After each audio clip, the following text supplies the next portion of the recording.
భువనగిరి పట్టణంలో నిబంధనలకు విరుద్ధంగా నిర్వహిస్తున్న గాయత్రి ఆసుపత్రి ఎస్ఎల్ఎన్ఎస్ డయాగ్నోస్టిక్ సెంటర్ల లైసెన్సులు రద్దు చేస్తూ కలెక్టర్ ఎం హనుమంతరావు ఉత్తర్వులు జారీ చేశారు. గత జూలై నెలలో గాయత్రి ఆసుపత్రిలో 2 భ్రూణ హత్యలకు పాల్పడినట్లు ఎస్ఓటీ పోలీసులు గుర్తించారు. కేసు నమోదు చేసి కలెక్టర్ ఆదేశాల మేరకు డిఎంహెచ్ఓ సమగ్ర విచారణ చేసి నివేదిక సమర్పించారు. ఎస్ఎల్ఎన్ఎస్ డయాగ్నోస్టిక్ సెంటర్లో వైద్యుడు చట్టవిరుద్ధంగా లింగ నిర్ధారణ చేసి అబార్షన్ చేసినట్లు గుర్తించారు.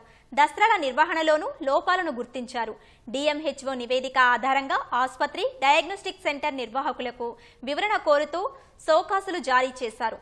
సంతృప్తికరమైన వివరణ ఇవ్వకపోవడంతో సమగ్రంగా విచారించి ఉల్లంఘనకు పాల్పడినట్లు గుర్తించి చర్యలకు కలెక్టర్కి సిఫారసు చేశారు. డయాగ్నోస్టిక్ సెంటర్ ఆసుపత్రికి సంబంధించిన అన్ని రకాల అనుమతులను తక్షణమే రద్దు చేస్తూ కలెక్టర్ ఆదేశాలు జారీ చేశారు. జిల్లాలో అనుమతి లేకుండా రోగ నిర్ధారణ పరీక్ష కేంద్రాలను ఆసుపత్రులను నిర్వహిస్తే కఠిన చర్యలు తప్పవని కలెక్టర్ హెచ్చరించారు.